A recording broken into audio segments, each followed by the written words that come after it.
স্বাগত জানাচ্ছি আগামীর বাংলাদেশ অনুষ্ঠানে। আশা করি আপনারা ভালো আছেন, সুস্থ আছেন।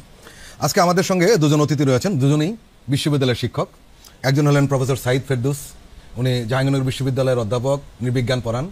আরেকজন রয়েছেন প্রফেসর চৌধুরী সাইমা ফেরদৌস, উনি ঢাকা বিশ্ববিদ্যালয়ের ইন্টারন্যাশনাল বিজনেসে শিক্ষক। আপনাদের দুজনকেই আমাদের অনুষ্ঠানে স্বাগত জানাচ্ছি। প্রফেসর সাইদ ফেরদৌস, আপনি জানেন যে কোনো কারণেই নয়, বাস্তব কারণেই ঢাকা দিল্লির একটা টানাপোড়েন চলছে, বিশেষ করে 5ই আগস্টের পর। সহজভাবে যেটা আলোচনা হচ্ছে এবং যেটা সত্য সেটি হলো যে দিল্লি শুধু একটি দলের সঙ্গে সম্পর্ক রাখত এবং এই সম্পর্ক রাখতে গিয়ে তারা এই দেশের গণতন্ত্রের বিরুদ্ধে অবস্থান নিয়েছে, বাক স্বাধীনতার বিরুদ্ধে অবস্থান নিয়েছিল দিল্লি, এবং এদেশের মানুষের ভোটের অধিকার যারা কেড়ে নিয়েছে তাদের পক্ষে দাঁড়িয়েছিল দিল্লি। এখন 5ই আগস্টের পরে যে পরিবর্তন এসছে, একটা বড় ধরনের পরিবর্তন এসছে, সেখান থেকে এখন দিল্লি বেরিয়ে আসার চেষ্টা করছে। এরা কূটনৈতিকভাবে তাদের যে দৌড়াদৌড়ি সেটা আমরা লক্ষ্য করছি। একই সঙ্গে তাদের বয়ানও কিছুটা পাল্টে যাচ্ছে, তারা এখন জনগণের সাথে সম্পর্ক রাখতে চায়। এই মুহূর্তে বাংলাদেশের সবচেয়ে বড় রাজনৈতিক দল বিএনপির সঙ্গে তারা একটা সম্পর্ক গড়ে তোলার চেষ্টা করছে। আপনারা জানেন কদিন আগে ঢাকার যে তাদের হাই কমিশনার প্রণয় বার্মা, উনি বিএনপির মহাসচিব মির্জা ফখরুল ইসলামের সঙ্গে দেখা করেছিলেন এবং সেখানে অনেক কথাবার্তা হয়েছে। মির্জা ফখরুল ইসলাম আলমগীর ভারতের একটা সংস্থা যেটার নাম হলো এএনআই। এই সংস্থাটি কিন্তু গদি মিডিয়া হিসেবে খুব পরিচিত এবং কট্টর বিজেপি সমর্থক।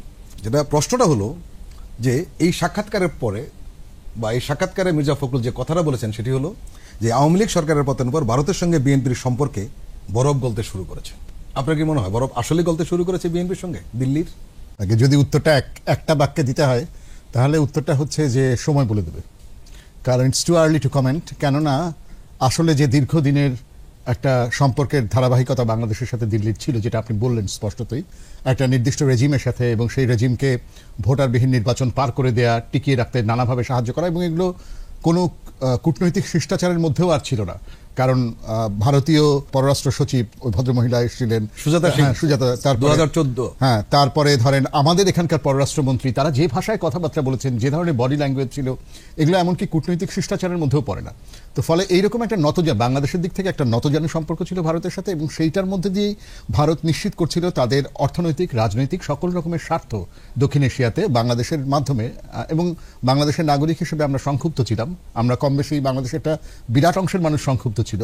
হ্যাঁ, তো সেইটা মানে এখন রাতারাতি আমল বদলেছে তাই ভারত সরে আসবে, এইটা আসলে আমি চট করে এত ব্ল্যাঙ্ক চেক রেখে দিতে চাই না। কারণ হচ্ছে এটা সময়ের ব্যাপার। কারণ হচ্ছে এখনও শেখ হাসিনা ভারতেই আশ্রয় পেয়ে আছেন। ভারত বলেনি যে তারা শেখ হাসিনাকে আশ্রয় দেবে না, ভারত বলেনি যে হাসিনাকে আপনারা ফিরে নিয়ে যান, এ কথা ভারত বলেনি। বরং ফেরাবার কথা হলে কি হবে সেই হাইপোথেটিক্যাল প্রশ্নেও ভারতের পলিসি মেকাররা কোনো পরিষ্কার উত্তর দেননি। হ্যাঁ, যে বাংলাদেশ সরকার যদি চায় তাহলে আমরা কূটনৈতিক নিয়মকানুন দেখে হ্যাঁ সে ব্যাপারে সিদ্ধান্ত দেবো, কিন্তু তারা বলেছেন এটা নিয়ে গড়িমসি একটা। তো ফলে এই অস্পষ্টতাগুলো আছে। এখন হ্যাঁ, এটা হতে পারে যে আগামী দিনের সম্ভাব্য স্টেক হোল্ডার যদি হয় বিএনপি, কিংবা আগামী দিনের সম্ভাব্য স্টেক হোল্ডার যদি হয় অন্য কোনো দল, ভারত চাইবে তাদের সাথে একটা সুসম্পর্ক তৈরি করে রাখতে। ভারত চাইবে যে ডক্টর ইউনূস এবং তার সরকারের সাথে, ইন্টারাইম গভর্নমেন্টের সাথেও এক ধরনের সুসম্পর্ক রক্ষা করতে ভারত চাইবে। কিন্তু এই চাওয়াটা কতটা স্ট্র্যাটেজিক্যাল, কতটা আসলে একেবারে নিজের পজিশন অল্টার করা, এটা আসলে বুঝতে হবে আমাদের। কারণ এখন পরিস্থিতি বদলেছে, তাই কিছু জিনিস তাদেরকে চাইতে হচ্ছে, না চেয়ে কোনো উপায় নেই। হ্যাঁ, বা এখন মুখ রক্ষা করতেও কিছু জিনিস চাইতে হচ্ছে। কিন্তু এইখানে এই চাওয়ার পেছনে তাদের সত্যিকার অর্থে উপলব্ধি আছে কিনা, ধরেন এই উপলব্ধি আছে কিনা, এবং এই উপলব্ধির কোনো গুরুত্ব কূটনীতিতে আছে কিনা যে বাংলাদেশের জনগণ কায়মনোবাক্যে ভারতের ইন্টারফারেন্সকে ঘৃণা করে বা চায় না। ভারতের জনগণের প্রতি আমাদের কোনো রাগ নেই, ক্ষোভ নেই, বিদ্বেষ নেই, তাদের প্রতি বাংলাদেশের জনগণ বন্ধুভাবাপন্ন। কিন্তু বাংলাদেশের জনগণ কোনোভাবেই বাংলাদেশের অর্থনীতিতে, রাজনীতিতে, বাংলাদেশের সামাজিক জীবনে ভারতের হস্তক্ষেপ চায় না। এমন অবিশ্বাস এই পর্যায়ের আছে ভারতকে নিয়ে যে বাংলাদেশে সংঘটিত বড় বড় রাজনৈতিক টালমাটাল হওয়ার মতো ঘটনা, বড় বড় ঘটনার ক্ষেত্রে মনে করা হয় যেখানে ভারতের ইন্ধন আছে বা ভারতীয় সংস্থাগুলোর ইন্ধন আছে। এইরকম অবিশ্বাসের সম্পর্ক ভারত উপলব্ধি করে কিনা যে এটা শুধু লিপ সার্ভিসের ব্যাপার না, এটা শুধু মুখের কথার ব্যাপার না, মুখে বললাম যে আমরা বাংলাদেশের সাথে বন্ধুত্ব চাই, হ্যাঁ, বা মির্জা ফখরুলের সাথে একটা বৈঠক করতে হয় তাই করলাম, এটা যে আসলে ওই রকম ব্যাপার না, এটা যে তার চাইতে গভীরতর, সেই উপলব্ধি ভারতের আছে কিনা। যদি থাকে তার প্রমাণ যদি তারা আগামী 1 বছর 2 বছরে দিতে পারেন, তখন বলা যাবে যে হ্যাঁ সম্পর্ক উন্নতি হচ্ছে।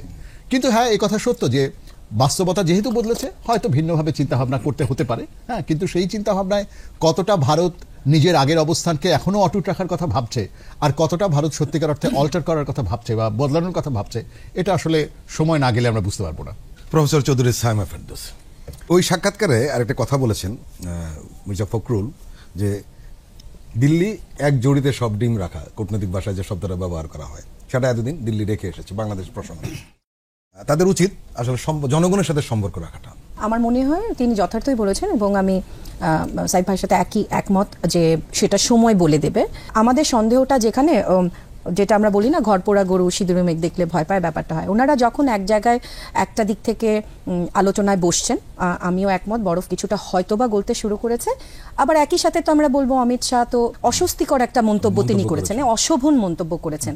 হ্যাঁ, সেটা গত 15 বছর ধরে আমাদের সাথে যে সম্পর্কের অবনতি হয়েছে, সেটা আমি বলবো যে জনগণের সাথে জনগণের সম্পর্কের অবনতি হয়নি, বরং যে একটা অসম একটা সম্পর্ক বিরাজ করছিল, তার পরবর্তীতে তাদের ভারতের পক্ষ থেকে যে রিয়াকশনটা হয়েছে, সেটা বরং তারা যদি বুঝতে পারে যে এটা অশোভন ছিল।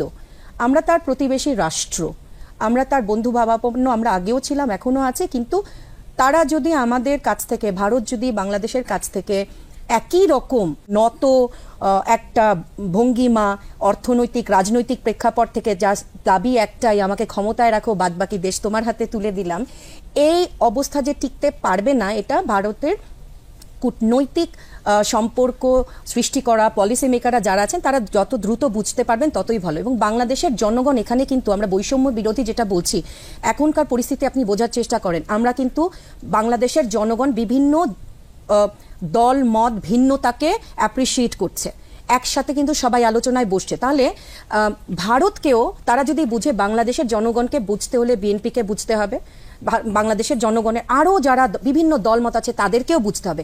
কোনোভাবেই একটা দলের কথা শুনে চলা এবং আশা করা যে বাংলাদেশ কখনো তার পিছনে ফেলে আসা পুরনো 15 বছরের রেজিমে কখনো ফেরত যাবে, এটা কিন্তু হবে না।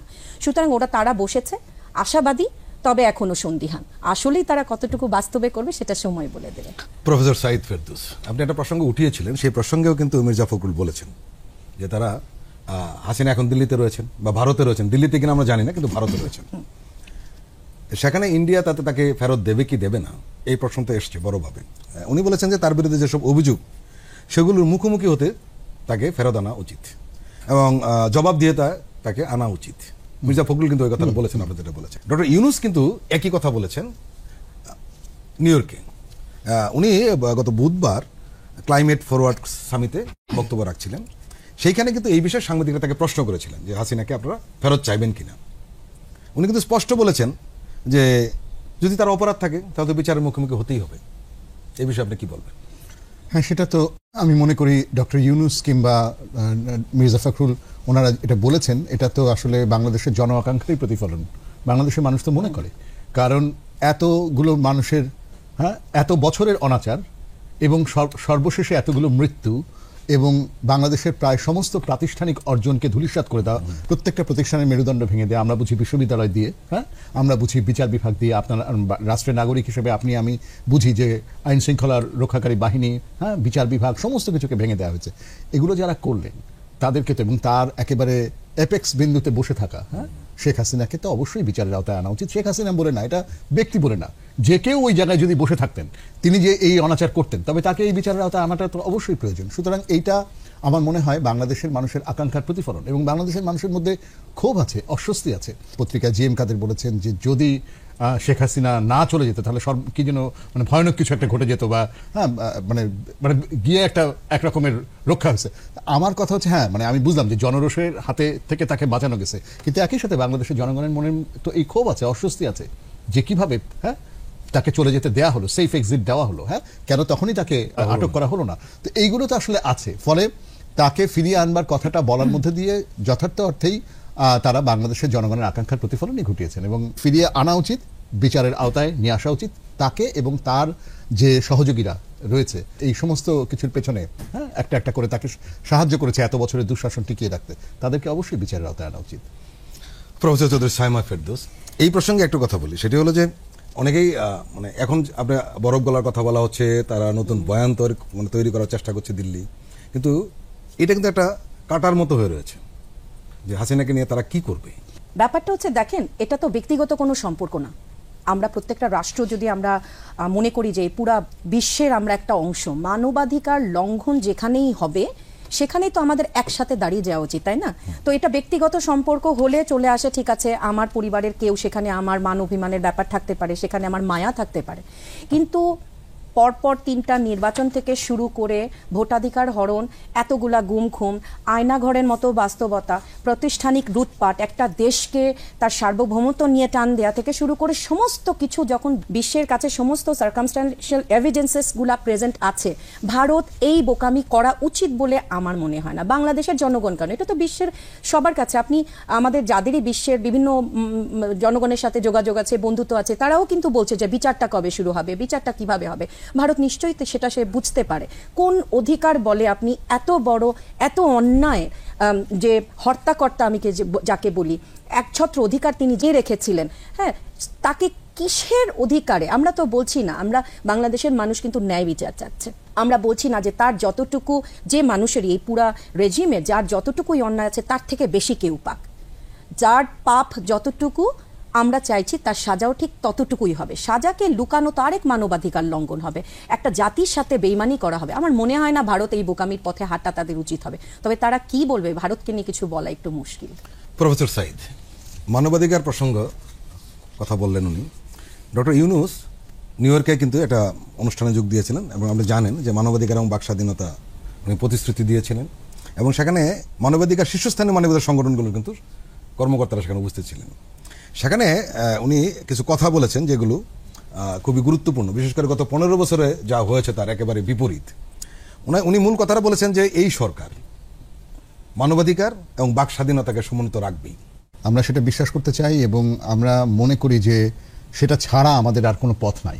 এটা তো এমনিতেই একটা সাধারণ ব্যাপার যে মানবাধিকারকে সুরক্ষা সরকার দেবে, যে কোনো সরকারই দেবে, কিন্তু বাংলাদেশের এত তিক্ত অভিজ্ঞতা হয়েছে বা বাংলাদেশ এত কিছুর মধ্যে দিয়ে গত 1.5 দশকে গেছে, বাংলাদেশের প্রায় সকল সরকারের ক্ষেত্রেই তো আপনার স্বাধীনতার পর থেকে সকল সরকারের ক্ষেত্রেই কিন্তু মানবাধিকার একটা বার্নিং ইস্যু হিসেবে এসে দাঁড়িয়েছিল স্বাধীনতার পর থেকে। তো এটা একটা ভিন্ন সময়, যেমন 90-এর পরে আমরা আশা করেছিলাম যে একটা ভিন্ন পরিবর্তন আসবে, একটা কনসেনসাস, একটা ঐক্যমত্য হবে, কতগুলো মৌলিক চেঞ্জ হবে। এখন তো আমরা সেইটা আশা করি যে হ্যাঁ নিশ্চয়ই এখন তো মানবাধিকারের ক্ষেত্রে, কিন্তু মানে আমি একই সাথে কয়েকটা রেড ফ্ল্যাগ এখন উঠিয়ে রাখতে চাই, এখনই রাখতে চাই। কারণ হচ্ছে যে এই যে ধরুন অন্য ধর্মের মানুষ বলে কি তাকে এখন আমার দেশে সংকুচিত হয়ে থাকতে হবে, মাথা নিচু করে থাকতে হবে? একটা হচ্ছে আমাদের cultural, religious, traditional, social practice, কিন্তু নানা বা ধরেন এথনিক মাইনরিটি, পার্বত্য চট্টগ্রাম, হ্যাঁ, তারা বারবার বলছে যে আমরা তো স্বাধীনতা চাই না, আমরা তো স্বাধীনতা চাই না, আমরা বাংলাদেশের নাগরিক, আমরা সেনা শাসন চাই না, আমরা সেনাবাহিনীর বিরুদ্ধে না, কিন্তু আমরা সেনা শাসন চাই না। ধরেন মানুষজন এই কথাগুলো বলছে। এই ক্ষেত্রে আমি সরকারকে এই বেনিফিট অফ ডাউট দিতে রাজি আছি যে তারা রাজনৈতিক সরকার না, ফলে একটা রাজনৈতিক সরকারের যতটা গ্রিপ থাকে, যতটা নিয়ন্ত্রণ থাকে, এই সরকারের জন্য সেই নিয়ন্ত্রণ প্রতিষ্ঠা করা কঠিন। বিশেষ করে ফেলে যাওয়া যে স্বৈরাচারের ট্রেডিশন, তার উপরে এসে বসে নিজের নিয়ন্ত্রণ তৈরি করতে পারে। পুলিশ বাহিনীতে রিক্রুটমেন্ট শুরু হচ্ছে, পুলিশ ছাড়া যতটা যেরকম চলা দরকার তার চাঁদে হয়তো অনেক ভালো চলছে, কিন্তু এটা তো আইডিয়াল না এবং এটা চলবে না। পিটিএ মেরে ফেলার ঘটনা আপনি যেটা বললেন, ধরেন আমি শুধু ঢাকা বিশ্ববিদ্যালয়, জাহাঙ্গীরনগর বিশ্ববিদ্যালয় কিংবা রাজশাহী বিশ্ববিদ্যালয় এটা না, ধরেন এমন ঘটনা তো ঘটছে যে বিচ্ছিন্নভাবে এখানে সেখানে মানুষ মরে যাচ্ছে। এটা তো আইন না, এটা তো আইনের শাসন না। ফলে যে কোনো অর্থে সবচাইতে ঘৃণ্য অপরাধীটাকেও, আমি তো চাইবো না যে শেখ হাসিনাকেও রাস্তার মধ্যে নিয়ে এসে মব লিঞ্চিং করা হোক, আমরা চাইবো আইনের মধ্যে, আইনের আওতায় আনতে।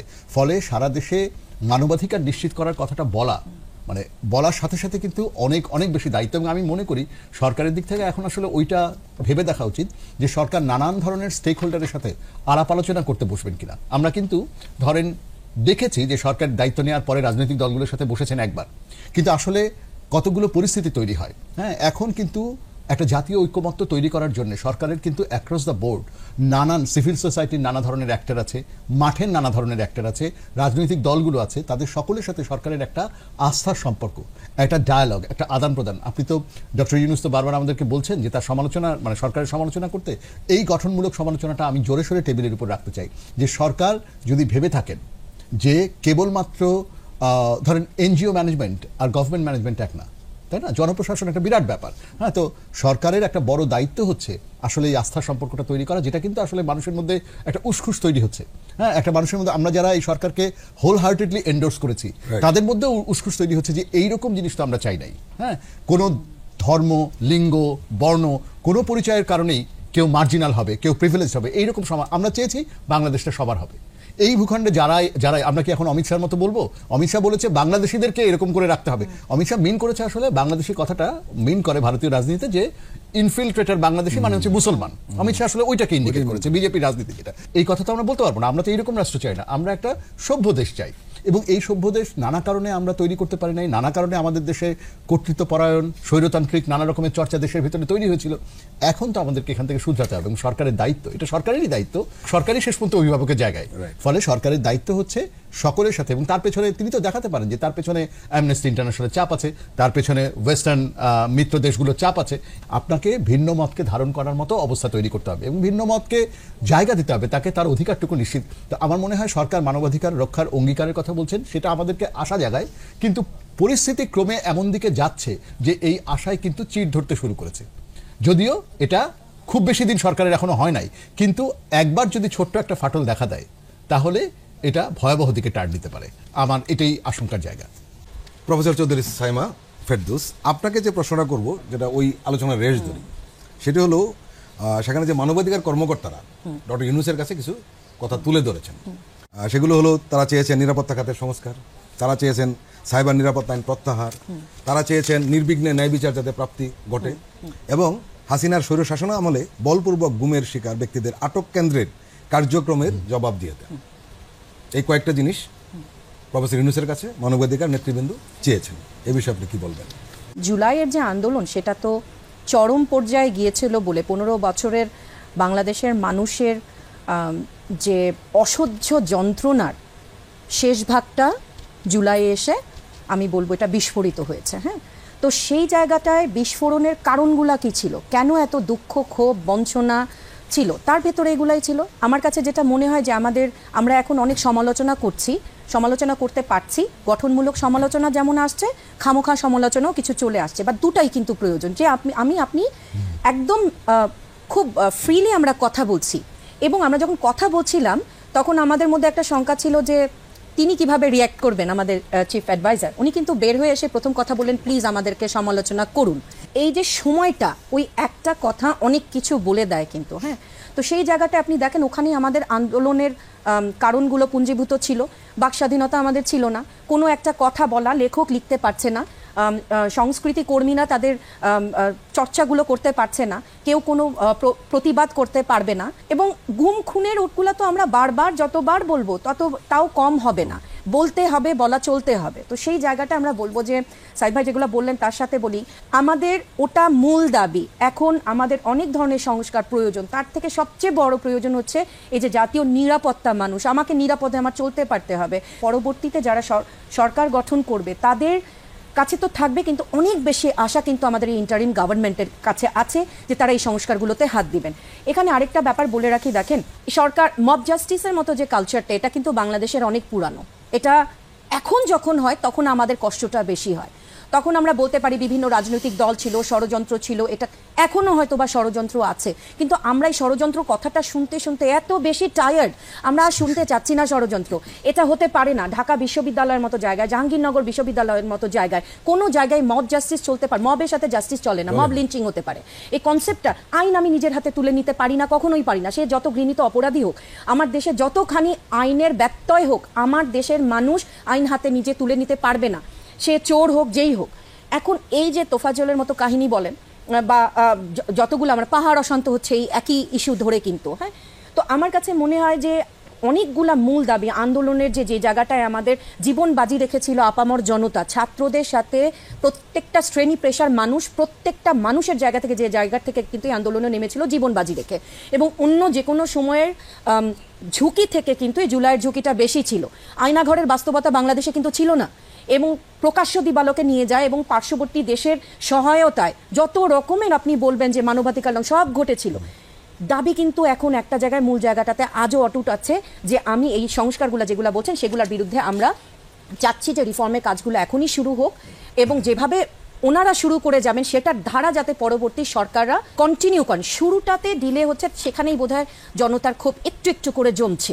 এই জায়গাটাতে আমার মনে হয় যে আমাদের ইন্টারিম গভর্নমেন্টের কাছে আশা প্রত্যাশাটা বেশি, এবং আমি বোধহয় ব্যক্তিগত জায়গা থেকে সেই জায়গাটা আরো অনেক বেশি খুশি হব যদি আমি দেখি আসলে ওই জায়গাগুলায় একটা রিফর্ম হয়েছে, যে আমি আজকে যেমন কথা বলতে পারছি আমি আগামীতেও সেরকম কথা বলতে পারবো, সরকারে যে থাকবে আমি সমালোচনা করতে পারবো। প্রফেসর সাঈদ, আরেকটা বিষয়, এই মানবাধিকার কর্মকর্তাদের সঙ্গে যে বৈঠকটা হয়েছে সেখানে অ্যামনেস্টি ইন্টারন্যাশনাল মহাসচিবও উপস্থিত ছিলেন, অ্যাগনেস ক্যালামার্ট তার নাম।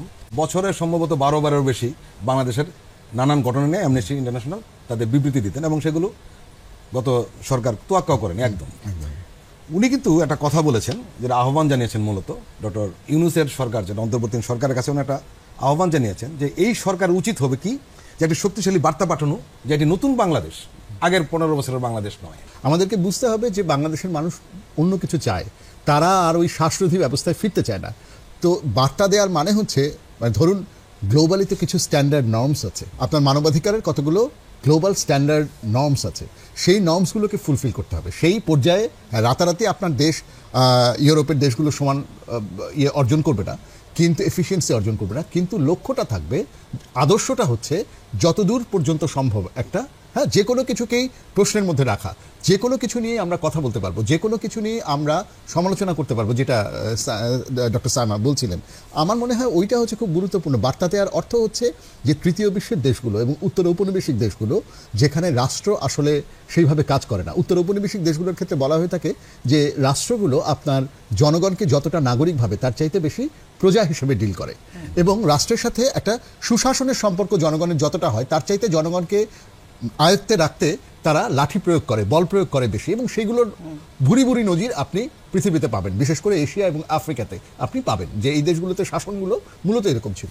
তো এইটা হচ্ছে একটা, যে বার্তা দেওয়ার অর্থ হচ্ছে উত্তর ঔপনিবেশিক সমাজের এই যে প্রজাদেরকে লাঠির বাড়ি দিয়ে ঠান্ডা করা এবং নাগরিকের অধিকার হরণ করা, যে চর্চাটা একদম স্বাভাবিকৃত হয়ে এসেছিল, নর্মালাইজড, এটাই নর্মাল। পুলিশ ধরে নিয়ে যে কথা বের করার জন্য উল্টা করে ঝুলিয়ে পেটাবে, এটা নর্মাল। আমরা ধরে নিয়েছি যে রিমান্ড হলে পেটাবে, সেটা শহীদুল আলমের মতো খ্যাতনামা আলোকচিত্রী হলেও পেটাবে, ঠিক আছে, মুস্তাক হলেও পেটাবে। তো এখন আমরা ধরে নিচ্ছিলাম, মানুষ ধরে নেয় যে এটা হবেই।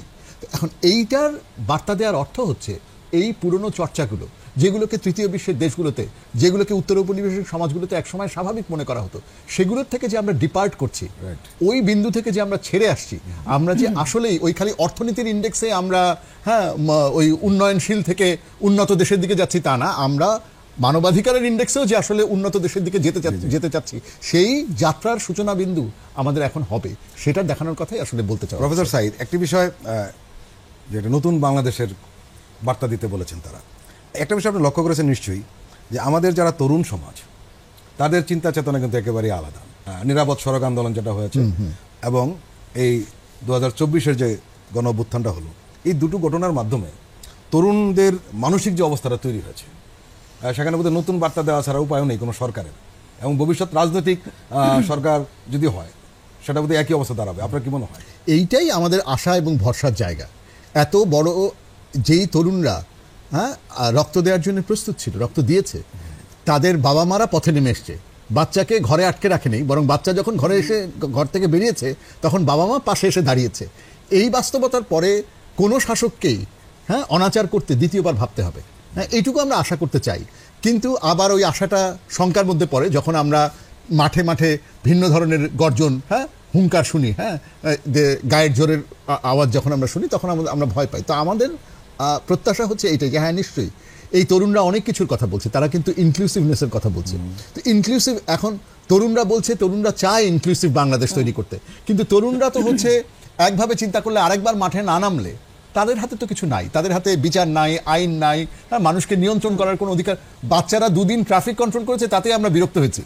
মানুষ শেষের দিকে বিরক্ত হয়ে গেল যে বাচ্চারা এটা কি এদের কাজ নাকি, মানুষের অথচ তারা ভাবছে, ধরেন আবার কেউ কেউ খুব সহানুভূতির চোখে দেখেছে এই বাচ্চাগুলো সারাদিন না খেয়ে, হ্যাঁ, একটা পয়েন্টে 2টা ট্রাফিক থাকার কথা, সেখানে 20টা বাচ্চা দাঁড়িয়ে আছে, অনেক ভুলভাল করেছে, কিন্তু হাউ সুইট যে তারা সারাটা দিন ধরে না খেয়ে না দিয়ে শুকিয়ে রোদের মধ্যে এই কাজগুলো করছে, অনেকে যাবার পথে খাবার দিয়ে যাচ্ছে, আবার মানুষজন বিরক্ত হয়েছে। তো সত্যিকার অর্থে তরুণদের মধ্যে তো পরিবর্তন আছে, তরুণরা তো সত্যি আর পুরনো জায়গায় ফিরতে চায় না, কিন্তু তরুণদের এইটাকে রক্ষা কবচটা দেবে কে?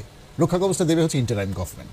তারাই হচ্ছে তরুণদের উপরে, যেটা ডক্টর ইউনূস বারবার বলছেন, উনি হয়তো কথা প্রসঙ্গে বারবার বলছেন যে এই ছাত্ররা, তা আমরা যোগ করব যে ছাত্র শুধু না, অবশ্যই ছাত্র জনতা, হ্যাঁ, ছাত্রদের আন্দোলন শুধু না, ছাত্র জনতার আন্দোলন। জনতা এখানে কোনো পার্শ্ব চরিত্র ছিল না, জনতা এই আন্দোলনের মধ্যেখানে ছিল। হ্যাঁ, কেটে খাওয়া মানুষ মারা গেছে, ছাপোষা মানুষজন, ছাপোষা কর্মজীবী মানুষ মরে গেছে। হ্যাঁ, তো এই আন্দোলন সবার আন্দোলন। তো এই আন্দোলনের মধ্যে দিয়ে যে সরকার গঠিত হয়েছে, তরুণদের মনে যে আশাবাদ, তরুণদের মনে যে আকাঙ্ক্ষা, সেই তরুণরা কিন্তু বাংলাদেশের দৃশ্যপট বদলে দিয়েছে। প্রথম যে দৃশ্যপট বদলানো, স্বৈরাচারের পতন ঘটিয়েছে। এবার বাকিটা তরুণদের হাতে, তরুণদেরকে ফিরিয়ে দেবার, তরুণদেরকে পাল্টা প্রতিদান দেবার দায়িত্ব হচ্ছে এই সরকারের। এই যে বৈষম্য বিরোধী ওরা যে নামটা দিল আন্দোলনের, হ্যাঁ, এবং আমরা যেটা বলছি তরুণরা পাল্টে দিয়েছে, তরুণদের একদম যথার্থ বলেছেন, একদম ঠিক কথা। তবে আমি এটার সাথে একটু অ্যাড করব। বাংলাদেশের ইতিহাসে আপনি যদি ভাষা আন্দোলন থেকে বলেন, মুক্তিযুদ্ধ বলেন, 90-এর গণঅভ্যুত্থানের কথা বলেন, সবসময় কিন্তু বাংলাদেশের এই রাজনৈতিক দৃশ্যপট পরিবর্তনে ছাত্রদের ভূমিকায় মুখ্য ছিল। তারাই সাধারণত প্রতিবাদে মুখর হয়, দেশের জন্য বারবার তারা সংগ্রামে লিপ্ত হয়। এইবার বৈষম্য বিরোধী আন্দোলনের আমরা যখন একেবারে অনেকটাই পর্যদস্ত, বিভিন্ন রাজনৈতিক দলের হাজার হাজার নেতাকর্মী মাঠ পর্যায় থেকে মার খেয়েছে, মামলা হামলার মুখোমুখি হয়েছে, একেবারেই আমি আমার ব্যক্তিগত জায়গা থেকে বলবো, আমি কিন্তু অনেকটা আশা হারিয়ে ফেলেছি। এই বোধহয় আমাদের এটা কিভাবে হয়, একটা নির্লজ্জের মতো ভোট চোর, ভোট ডাকাত, শুধু যে তারা চুরি করছে তা না। দেখেন, সমাজের বিভিন্ন স্তরে আমরা ভোট চোরের সাথে সখ্যতা গড়ে তুলছি, আমরা সেটাকে সম্মানের মনে করছি। আমি একজন চোর, একজন ডাকাতের সাথে বসে আছি এবং আমার লজ্জা লাগছে না, বরং তার কাছ থেকে তাকে আমি পাওয়ার ফ্যাক্টর, কোথায় চলে গেছিল দেশ, কোথায় এই নৈতিক মব জাস্টিস থেকে আপনাদের অবাক হয় কেন আমি তো বুঝতে পারছি না। আমরা কি এটা লালন করি নাই? এটা কোন ধরনের বিচার? আপনি শেয়ার বাজার লুট করে নিয়ে গেলেন, মধ্যবিত্ত কতগুলো ঘর আত্মহত্যা করেছে, সেই হিসাব। এই দেশে আমরা যত সুশীল সমাজ যারা বলেন, তারা এই চোরদের সাথেই বসেই কিন্তু সম্মানিত বোধ করেছি আমরা, কোনো লজ্জা হয় নাই আমাদের। একটার পর একটা পদ পদবীর জন্য আমরা কিন্তু তাদেরকে বাবা দিয়ে গেছি, অ্যাজ ইফ কোনো ব্যাপার না। এখন তরুণরাই কিন্তু এই পট পরিবর্তন করেছে, কিন্তু আমি যেটা যোগ করতে চাচ্ছিলাম সেটা হচ্ছে যুগে যুগে তাই হয়েছে। তবে বৈষম্যর ব্যাপারটা এখানে এসছে গত রেজিমে। আমি এটা বিভিন্ন জায়গায় যে কথাটা বলি, এই যে ছাত্র জনতা যে এখন ইনক্লুসিভনেসের কথা বলে, ইনক্লুসিভ রাজনীতির কথা বলে, এটা খুব আশা জাগানিয়া একটা ব্যাপার। কারণ এই ফ্যাসিস্ট রেজিম সাধারণত তাই করে। ফ্যাসিস্টরা তারা কি করে, বিভিন্ন ধরনের বৈষম্য সৃষ্টি করে, তাতে আপনার আমার বিরুদ্ধে বিভিন্নভাবে বিভিন্ন ছোট ছোট গোত্রে ভাগ করে ফেলে, বৈষম্য সৃষ্টি করে, প্রতিহিংসা সৃষ্টি করে, আপনার আমার মধ্যে বিভেদ সৃষ্টির সুযোগটা তারা নিচ্ছে। এই তরুণরা সেই কৌশলটাকে বুঝতে পেরে নতুন করে যখন বাংলাদেশে সৃষ্টির স্বপ্ন দেখাচ্ছে, তারা যে কারণে বৈষম্য বিরোধী আন্দোলন বলছে, শুধু সেই আন্দোলনের সময় না, নতুন বাংলাদেশও যে কোনো ধরনের বৈষম্য বিরোধী হবে সেই স্পিরিটে থাকে। প্রফেসর সাঈদ, একটি বিষয় কিন্তু আমরা এই তরুণদের যে ভাবনার কথা শুনছি, বিশেষ করে সোশ্যাল মিডিয়া তাদের যে বক্তব্য, যে চিন্তা, প্রতিফলন আমরা লক্ষ্য করছি। কারণ আমরা যে সময় বেড়ে উঠেছি, বিশেষ করে ইউনিভার্সিটিগুলিতে, সেই সময় পলিটিক্যালের যে মেজাজ ছিল, এখন কিন্তু সেই মেজাজ নেই। এক, দুই নম্বর যেটা, সেটা হলো পলিটিক্যাল পার্টির যে কার্যক্রম এবং নেতৃবৃন্দের যে চিন্তার ধরন, এরা কি এই তরুণদের সাথে রিলেট করতে পারবে আপনার মনে হয়? পারতে তো হবে, না পারলে তো দল এক্সিস্ট করবে না। হ্যাঁ, কোনো চয়েস নাই, নতুন ভাষা শিখতে হবে। হ্যাঁ, কি মানুষ চাচ্ছে, রাজনৈতিক দলগুলো তো আসলে মানুষ যা চায় সেইটাকেই ধারণ করে এবং সেটাকেই প্রতিফলিত করে। তো এখন তারা তো বুঝতে পারছে যে মানুষজন কি চায়।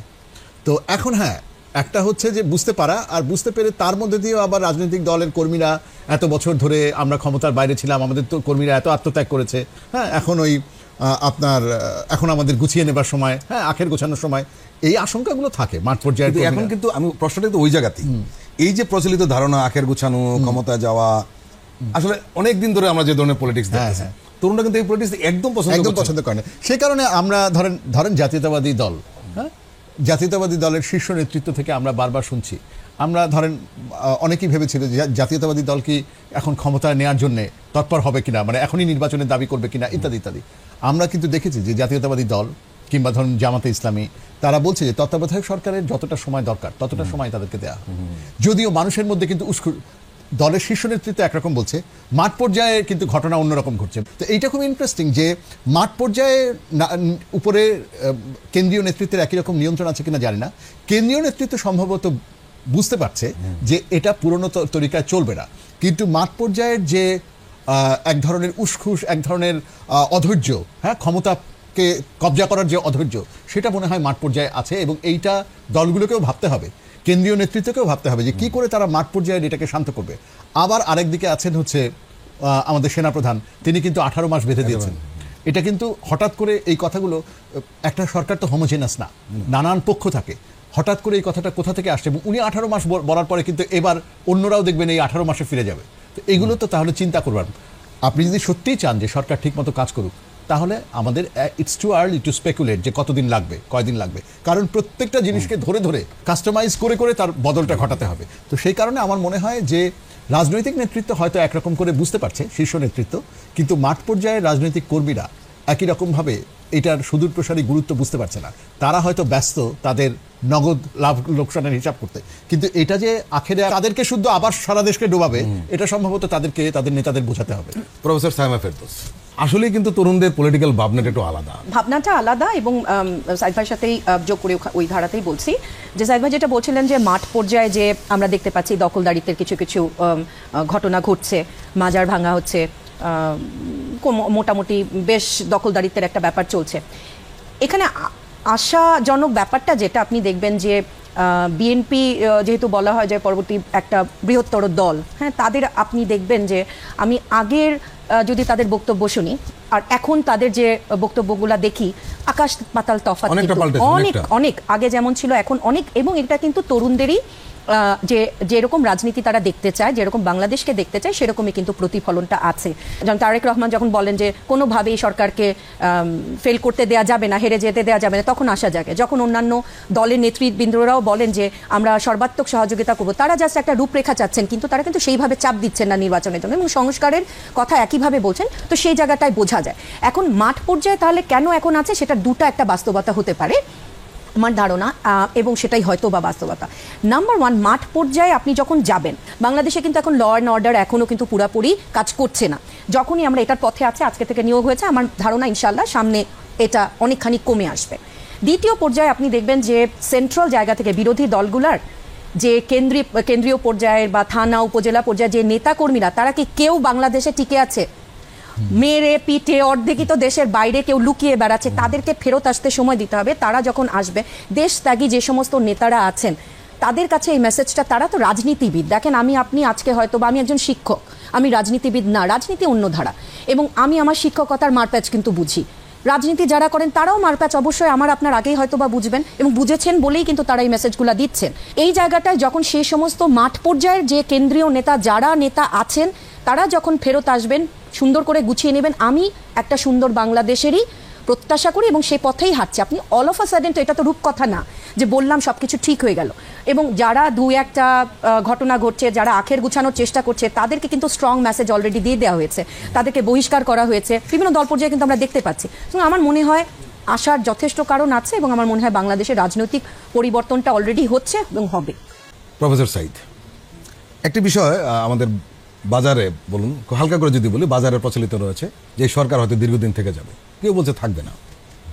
ইতিমধ্যে সেনাপ্রধান বলেছেন 18 মাসের মধ্যে সবকিছু শেষ করে দেওয়া দরকার, সব সংস্কার শেষ করা দরকার।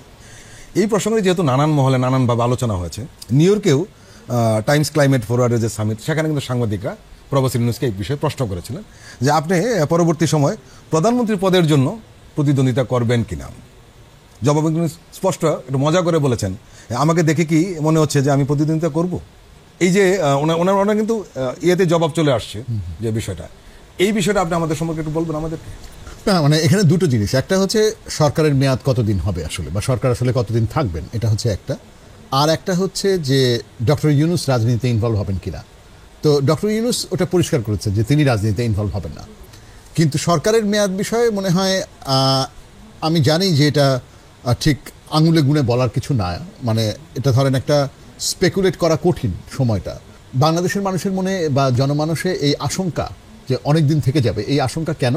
আমরা এর আগেও অনির্বাচিত সরকার, হ্যাঁ, সেনা সমর্থিত তত্ত্বাবধায়ক সরকার দেখেছি আমরা, যারা কিনা ক্ষমতায় এসে নানা কিছু, হ্যাঁ, এবং নানা দিন থেকে গেছেন, এবং তো এইগুলো একটা মানুষ ভাবে, এবং মানুষের দিক থেকে একটা গণতান্ত্রিক সরকার বা রাজনৈতিক সরকারে ফিরে যাওয়ার আকাঙ্ক্ষা আছে।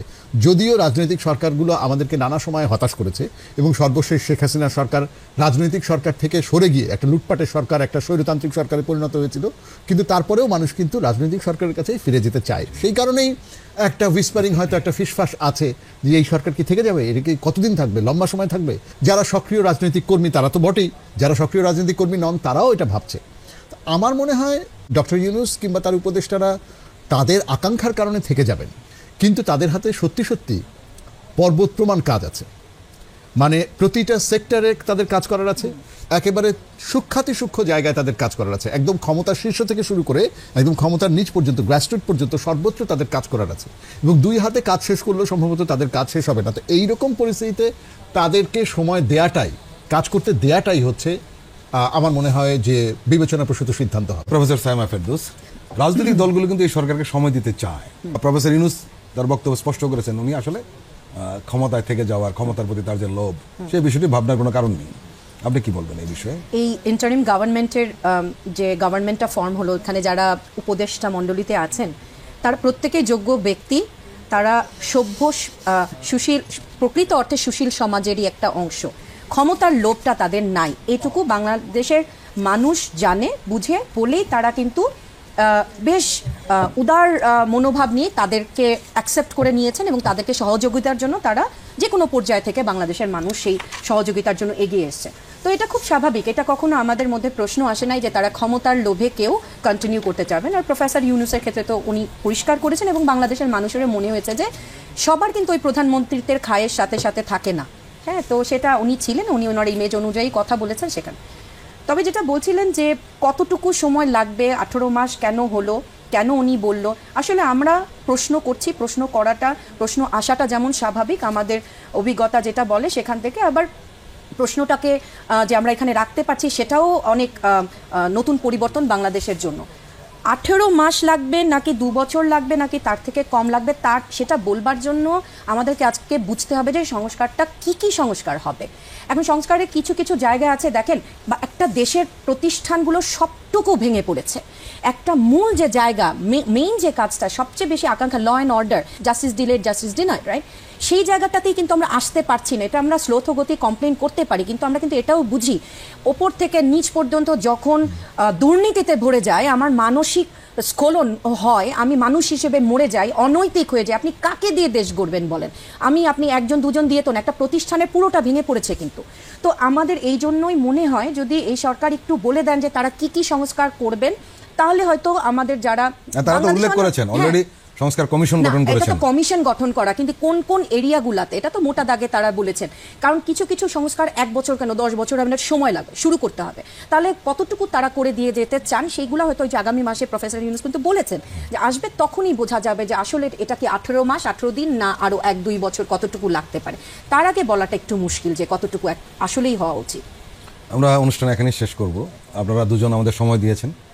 আমরা মনে করি দর্শকদের আপনাদের কথার যে আপনারা যে ভাবনার জগৎটা তৈরি করেছেন তারা সেখান থেকে উপকৃত হবে। প্রিয় দর্শক, আজকের অনুষ্ঠান আমরা এখানেই শেষ করব। আশা করি আপনারা ভালো থাকবেন এবং সুস্থ থাকবেন এবং আমাদের সঙ্গে থাকবেন। আল্লাহ হাফেজ।